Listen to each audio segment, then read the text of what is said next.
Buenas tardes, hermanos. Hoy continuamos nuestra serie de predicaciones acerca de Hebreos después de un breve descanso sobre esto.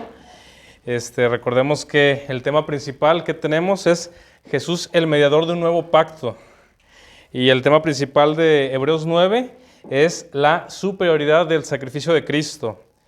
Y nuestro título para esta tarde es La muerte del testador hace vigente el testamento. Y en nuestra base bíblica la encontramos en Hebreos 9, versículos 16 y 17. Hebreos 9, versículos 16 y 17. Voy a dar lectura yo y ustedes me siguen con su vista. Dice la palabra de Dios: porque donde hay testamento es necesario que intervenga muerte del testador, porque el testamento con la muerte se confirma, pues no es válido entre tanto que el testador vive. Vamos a orar. Padre, oramos en este tiempo, Señor, que se va a ser expuesta tu palabra. Te pedimos, Señor, que tú nos hables, que nos guíes. Espíritu Santo, te pido que me ayudes al exponer esta palabra, Señor, que me des claridad, que nos des entendimiento para aplicar en nuestra vida cada verdad que se exponga y que podamos entender aún más la gloriosa obra de salvación de nuestro Señor Jesucristo, en quien oramos a ti. Amén. Pueden tomar sus lugares, hermanos.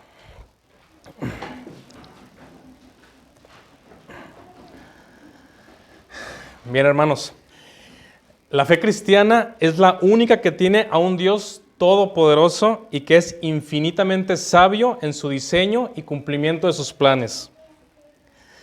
Este Dios misericordioso, el cual es también santo y justo, diseñó un plan perfecto para redimir al hombre de su estado de perdición y condenación, concediéndole vida eterna y la comunión perfecta para con Él.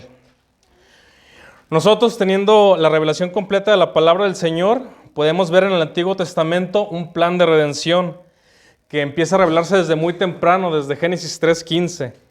Un plan de redención que el Señor ya tenía planeado desde antes de la fundación del mundo, desde la eternidad pasada.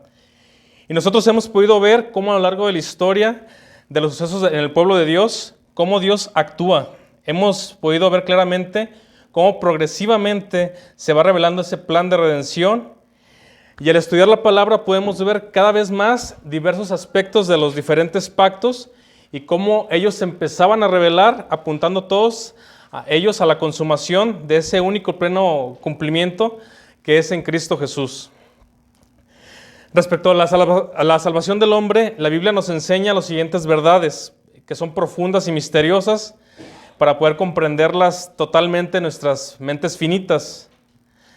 La Biblia nos enseña que Dios decretó desde la eternidad crear un mundo en el cual habitaran los seres humanos, seres que Él haría a su imagen, con el fin de que los hombres vivan para su gloria. Dios no tiene necesidad de ser adorado por criaturas humanas, pero en su soberana voluntad, Él quiso hacer al hombre. Dios, en su decreto eterno, decidió mostrar a este hombre su misericordia y amor, pero también su justicia y santidad. Con el propósito de hacer notoria su misericordia, Dios permitió en su decreto eterno que el hombre, hecho con total libertad para tomar decisiones propias, le desobedeciera y como resultado entrara al pecado y todas sus nefastas consecuencias en el mundo creado. Pero aunque el Señor permitió en su decreto esto, lo hizo de tal manera que Él no es el autor del pecado, ni lo consiente ni le agrada. También en su decreto eterno, Dios decidió rescatar a muchos de esos hombres caídos en la desgracia del pecado, salvándoles del poder del mismo y de la condenación eterna mediante un Salvador. Dios mismo establece la condena por el pecado y Él efectúa el castigo sobre el mismo. Pero Dios mismo decide salvar a muchos hombres de la ira y la condenación que efectúa su propia justicia. Es decir, Dios decide salvar a los hombres de sí mismo de su propia ira. Y aunque todas estas verdades absolutas, si las tratamos de entender aplicando los principios de la lógica humana, nos producen como mínimo un dolor de cabeza, el autor de la carta de Hebreos las está usando no con el fin de confundir, sino con el ánimo de mostrarnos que nuestro Dios es un Dios trascendente, majestuoso e incomprensible, pero que sobre todo es un Dios amoroso para con sus hijos.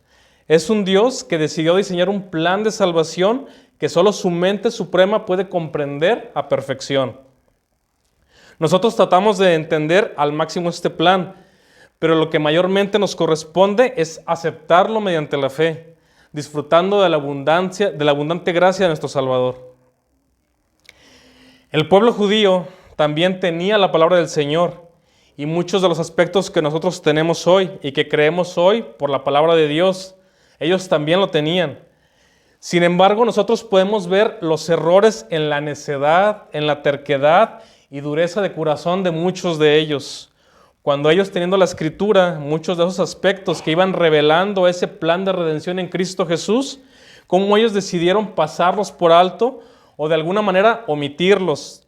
Todo porque ellos tenían una idea preconcebida de lo que para ellos debía ser el Mesías. Y son aspectos que el escritor de Hebreos, en su propósito de mostrarles a esta comunidad que está dando marcha atrás al único camino de redención que es Cristo Jesús, él ha estado de alguna manera señalando por qué son aspectos que estaban en la Escritura, pero que ellos, en una teología, entre comillas, ya definida por sí mismos, a ellos no les cuadraban y omitían por lo que a propósito ellos lo habían dejado de lado. Y muchos excusan al pueblo judío y dicen, es que ellos no tenían la revelación completa.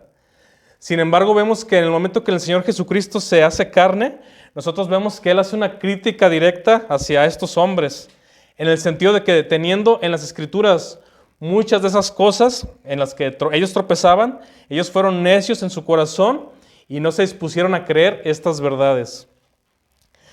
Algunas de estas verdades que hemos visto en las predicaciones pasadas son la temporalidad de ese antiguo pacto y que en el nuevo pacto, y que vemos que el nuevo pacto se empieza a mostrar aún desde el antiguo pacto. Vimos Jeremías 31, Ezequiel, son ejemplos donde se anunciaba de distintas formas que iba a venir un día en que Dios establecería un nuevo pacto. Pero hay otro elemento que a propósito ellos omitieron y que ellos no quisieron ver, y que en su concepción que tenían de cómo ellos creían que debía ser el Mesías, y esto es que ellos no consideraban de ninguna forma que ese Mesías que ellos esperaban debía sufrir y que este Mesías fuera a sufrir. Entonces el escritor de Hebreos ha estado tocando la inferioridad de todos los elementos del sistema sacrificial del antiguo pacto y su temporalidad, en su incapacidad vimos de lograr algo real, pero vimos que nunca lo denigra, sino que muestra que todo aquello era sombra de un cumplimiento perfecto y pleno que sería en Cristo Jesús. Y hoy veremos este tema en el que estos judíos tropezaban, porque ellos habían decidido dejarlo de lado, y que es que el Mesías debía morir.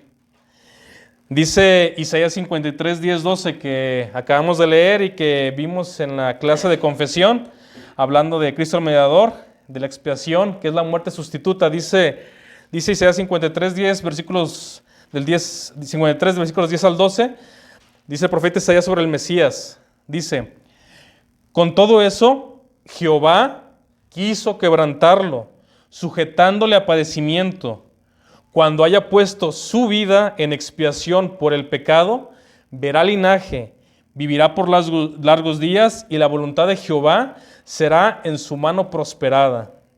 Verá el fruto de la aflicción de su alma y quedará satisfecho. Por su conocimiento justificará mi siervo justo a muchos y llevará las iniquidades de ellos.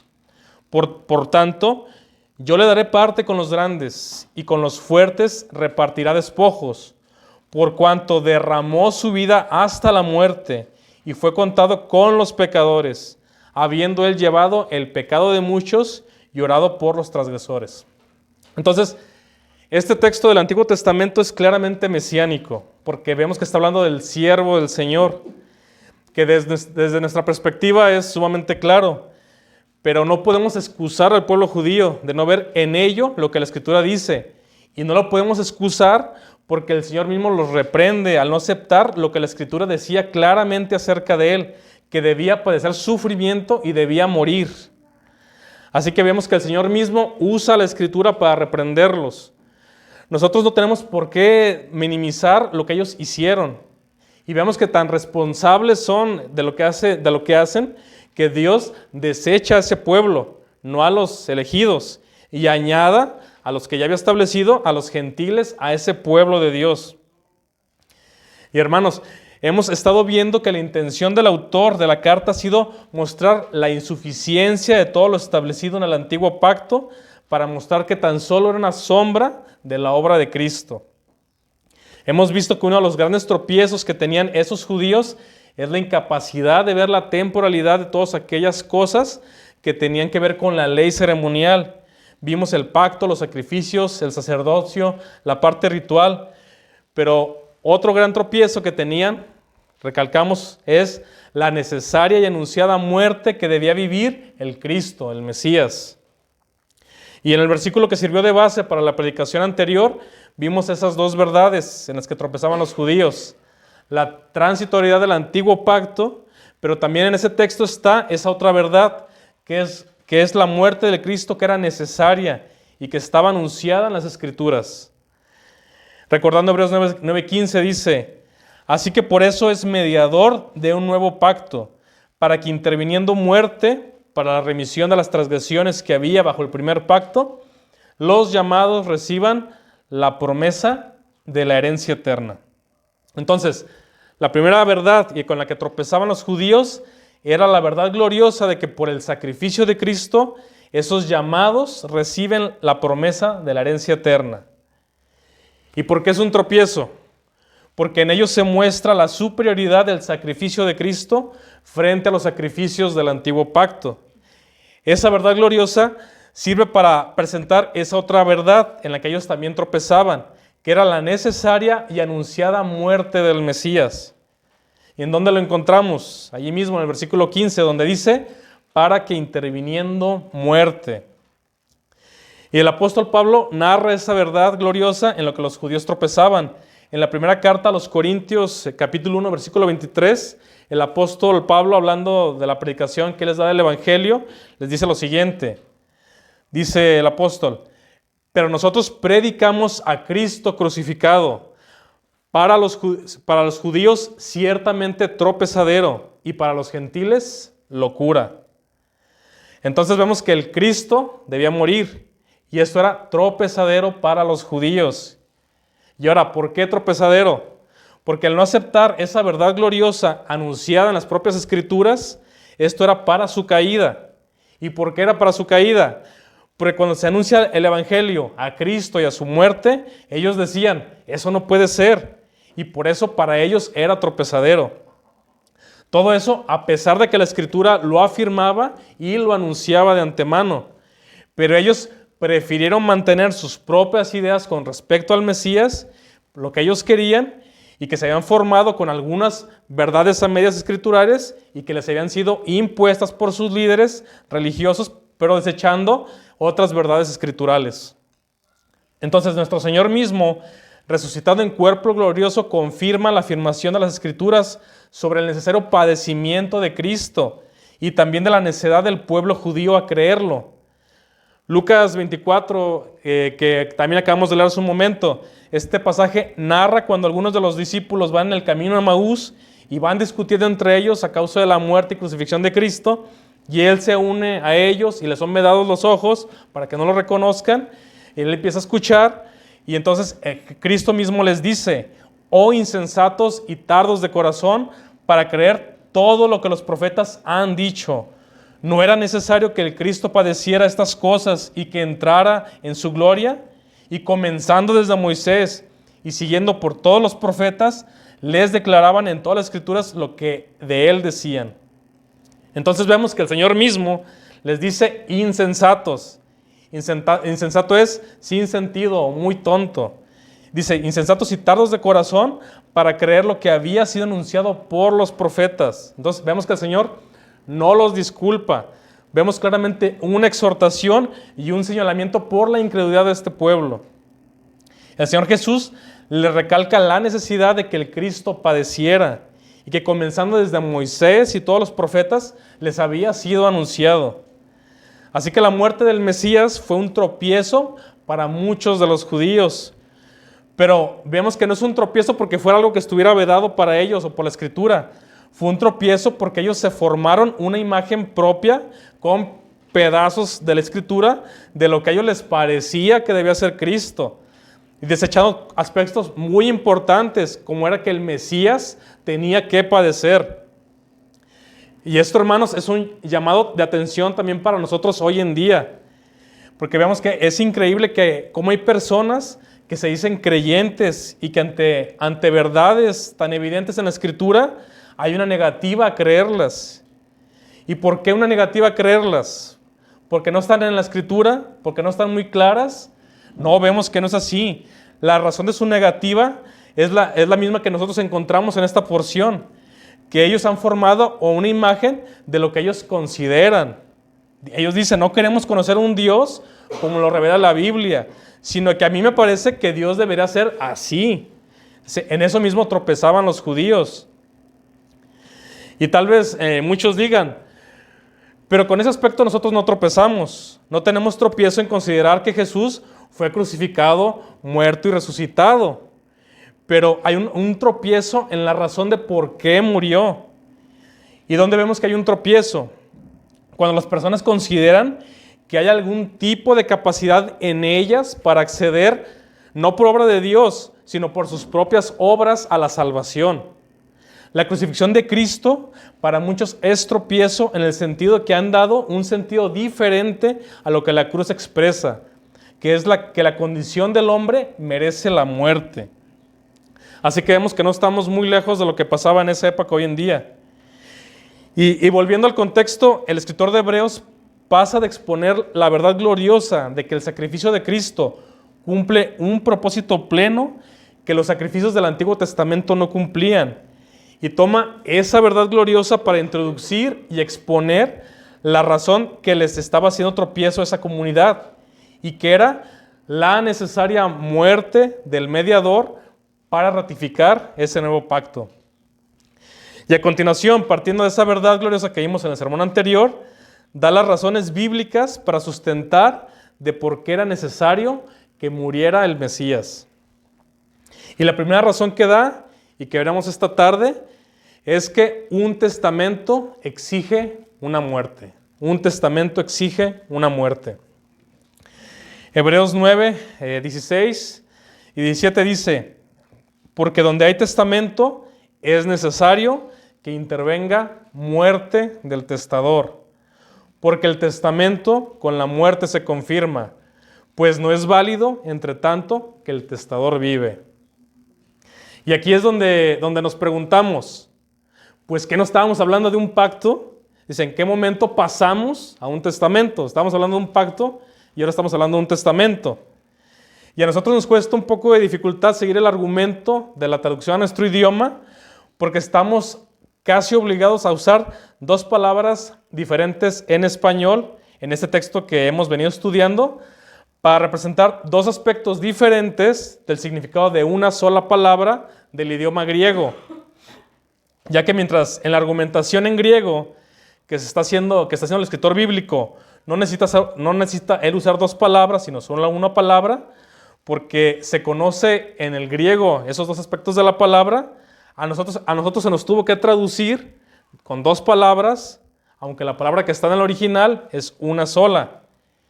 ¿Y cuál es esta palabra? La palabra griega de uso legal, diateke.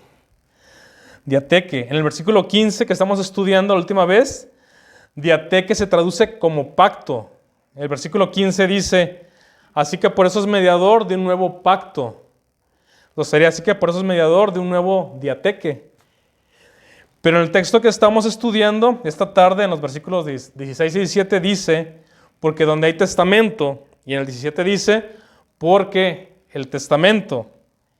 ¿Y qué palabra griega es ahí? Es la misma, es diateke. Dice, porque donde hay un diateke, o porque el diateke, pues, para tenerlo claro. Entonces, a nosotros nos es difícil, porque vemos que primero nos habla de pacto.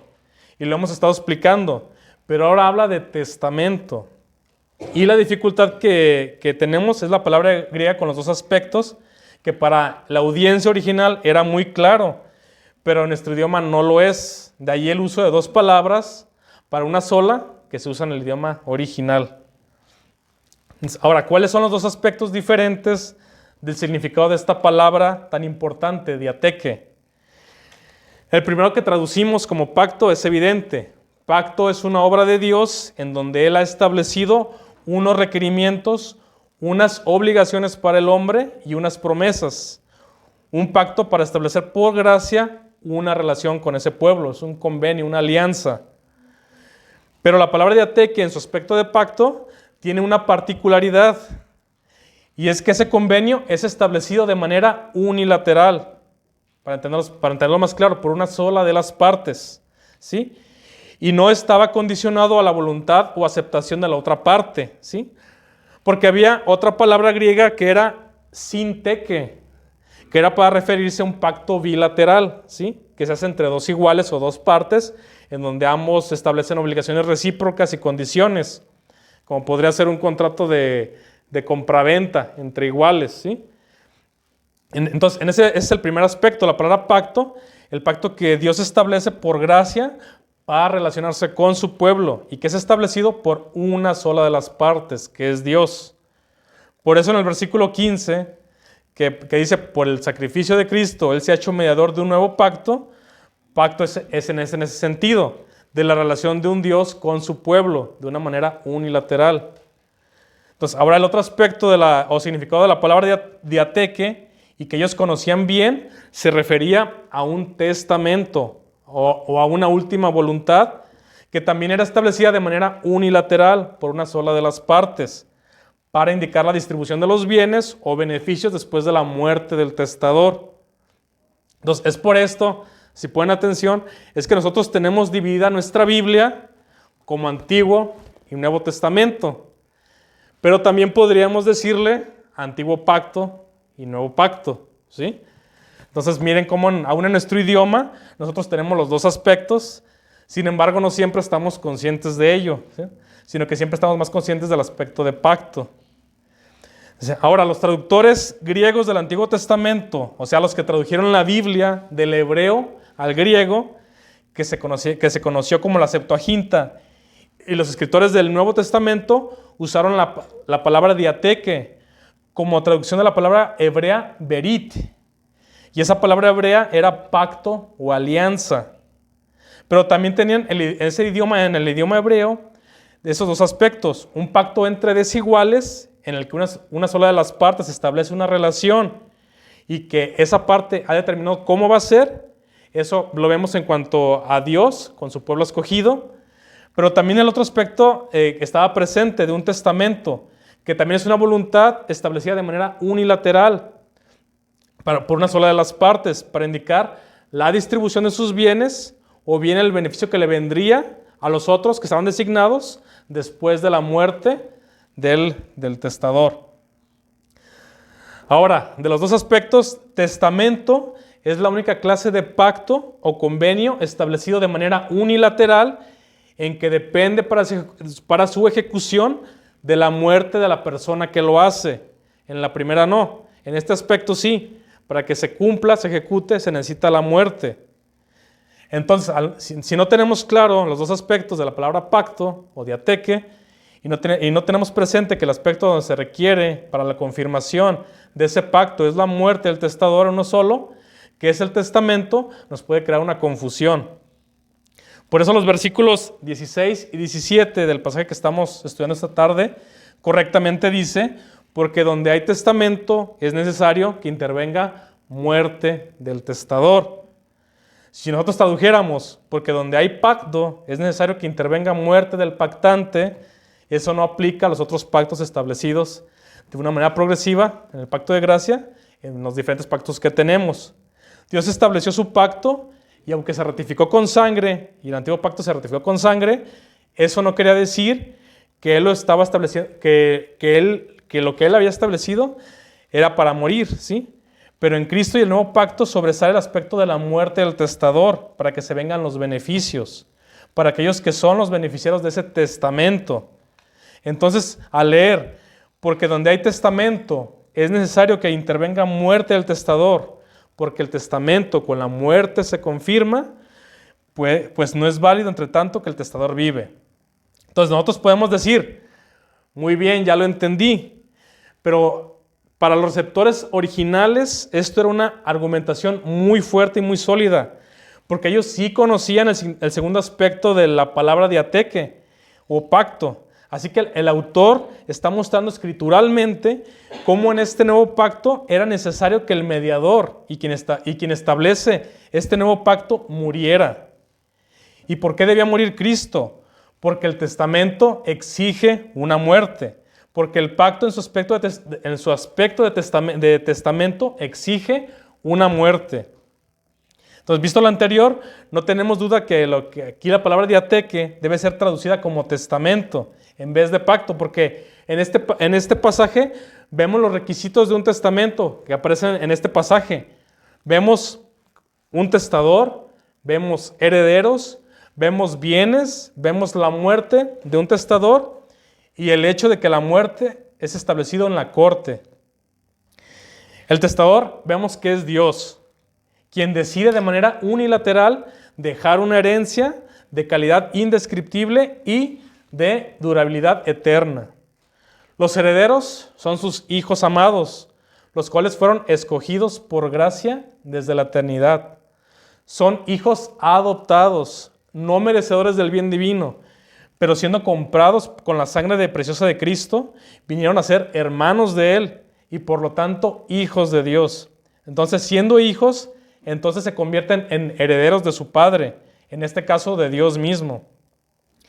Y el apóstol Pablo coincide con el autor de Hebreos en llegar a esta conclusión, pues él afirma, el apóstol, por ejemplo en Gálatas 3:29, y si vosotros sois de Cristo, ciertamente linaje de Abraham sois, y herederos según la promesa.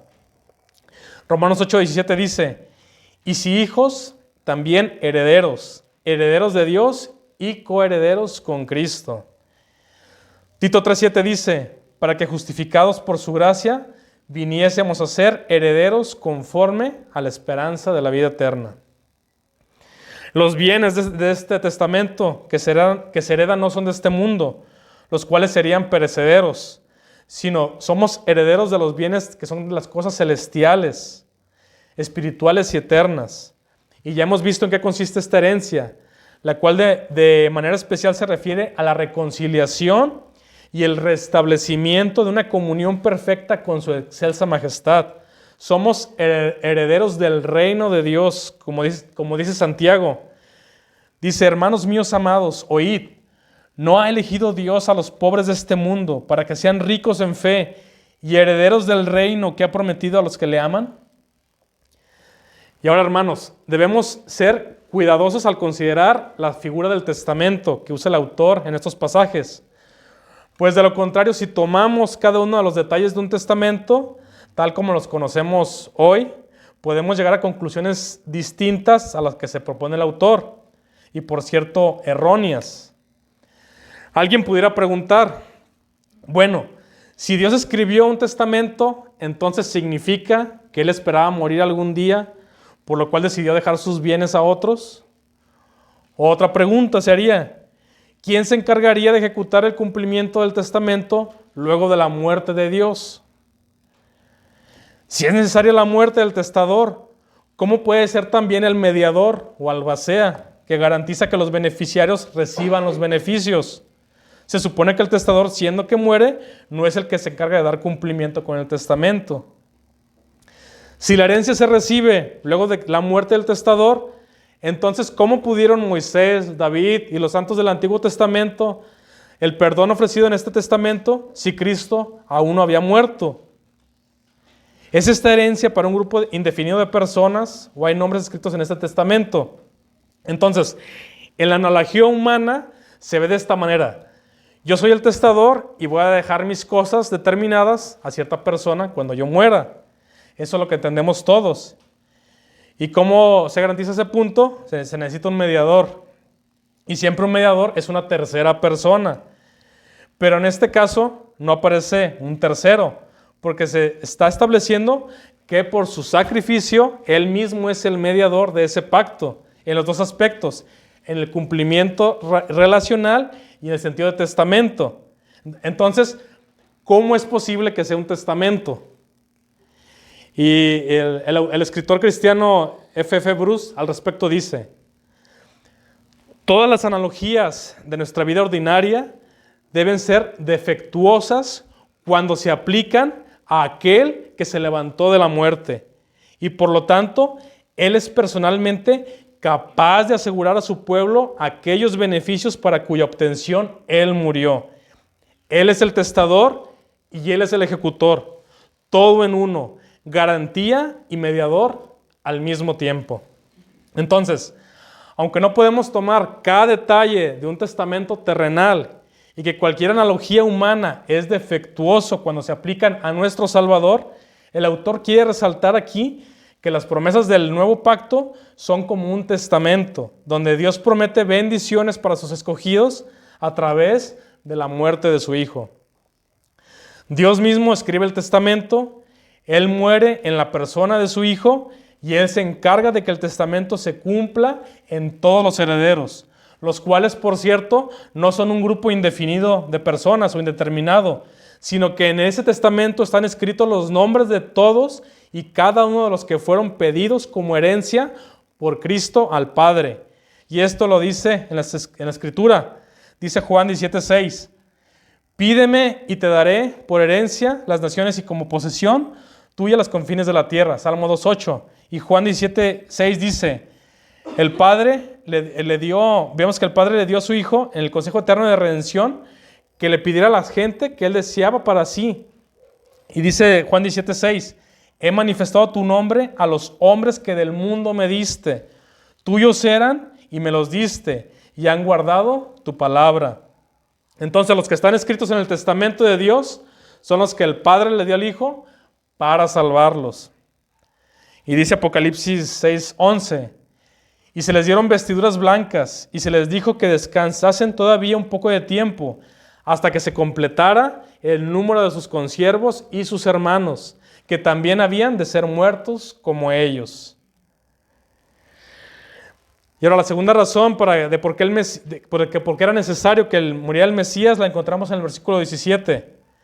Dice nuestro pasaje, porque el testamento con la muerte se confirma, pues no es válido entre tanto que el testador vive.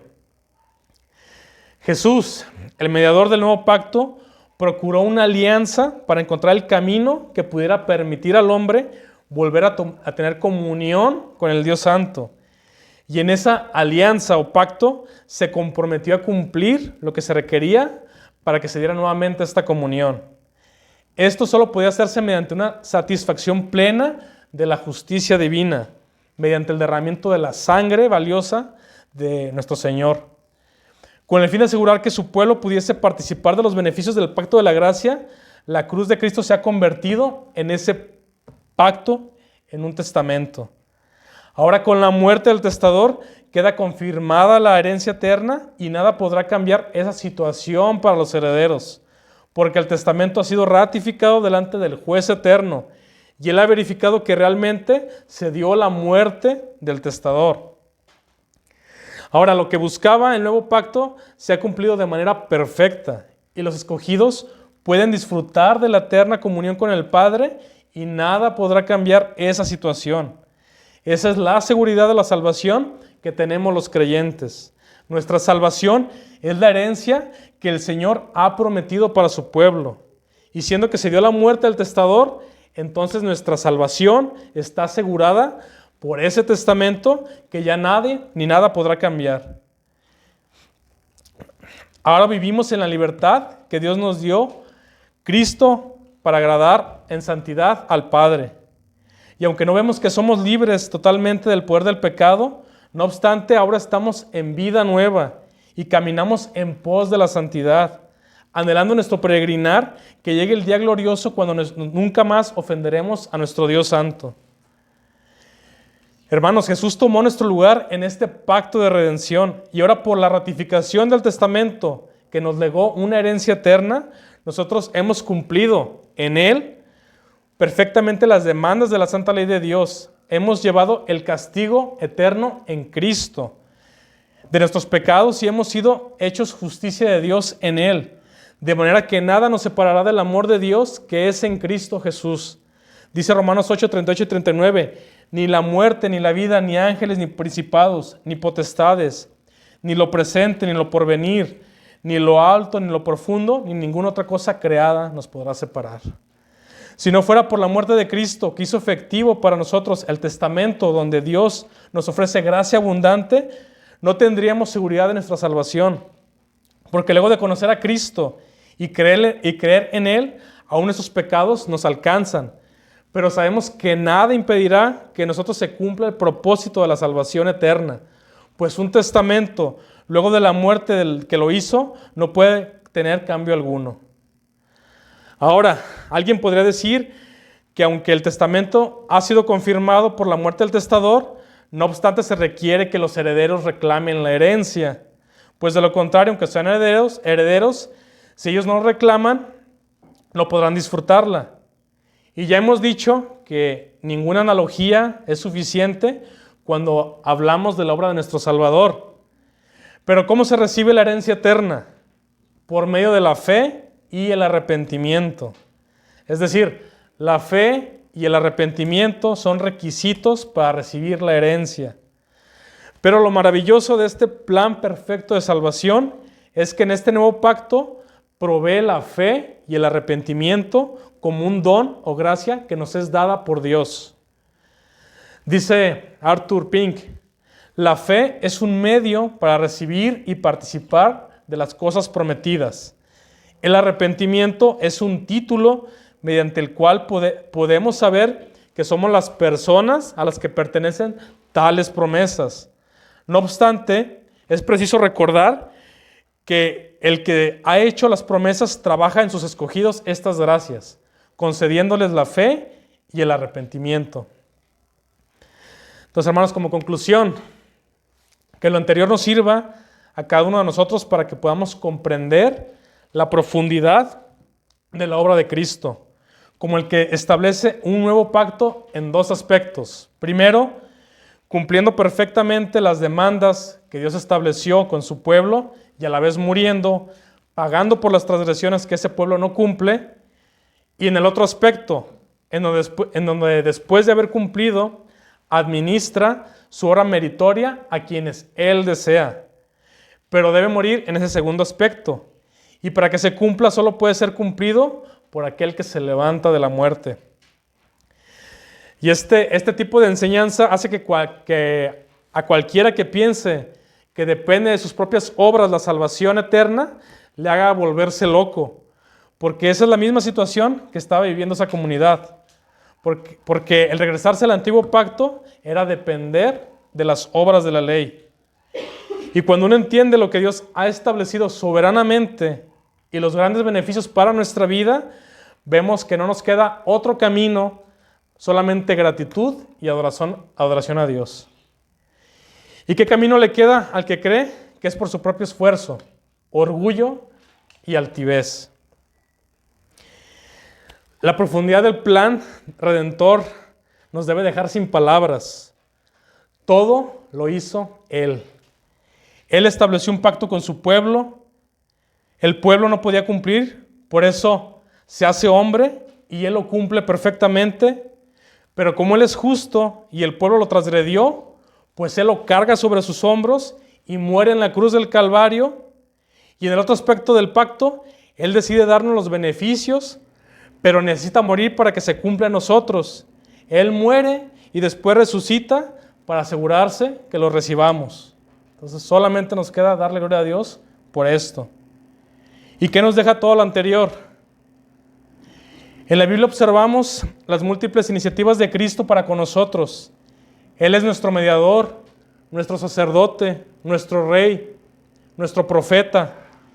Es el sacrificio, es la garantía, es el testador, es un esposo, un padre, un hermano, el camino de regreso a Dios. Su amor para con nosotros es incalculable.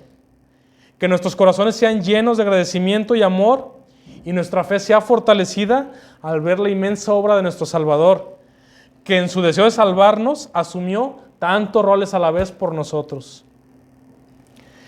El Dios eterno no podía morir.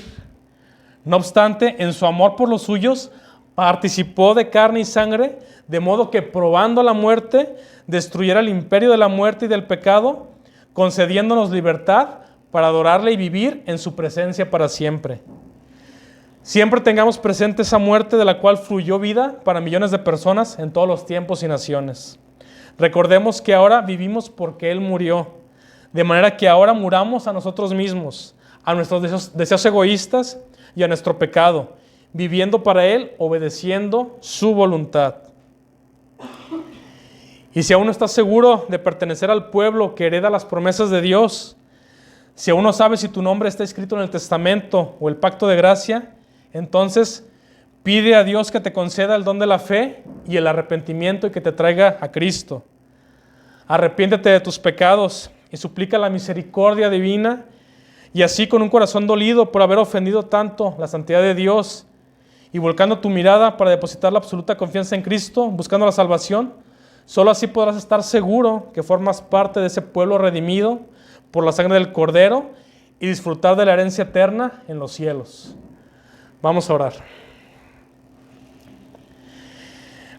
Gracias te damos, Padre, porque en tu decreto eterno decidiste en tu amor y misericordia rescatar a muchos hombres caídos en la desgracia del pecado, salvándoles del poder del mismo y de la condenación eterna mediante un Salvador. Gracias te damos, Señor Jesucristo, porque tú eres ese Salvador, el mediador de un nuevo pacto, y eres el testador, el que promete una herencia para tu pueblo, los herederos de las promesas de Dios. Espíritu Santo, te pedimos que des el don de la fe y el arrepentimiento a todo aquel que ha escuchado este mensaje y aún no está seguro de pertenecer al pueblo que hereda tus promesas, que aún no sabe si está escrito en el testamento. Suplicamos tu misericordia divina y que puedan arrepentirse de sus pecados y puedan depositar su confianza en nuestro Señor Jesucristo, en quien oramos y pedimos todas estas cosas. Amén.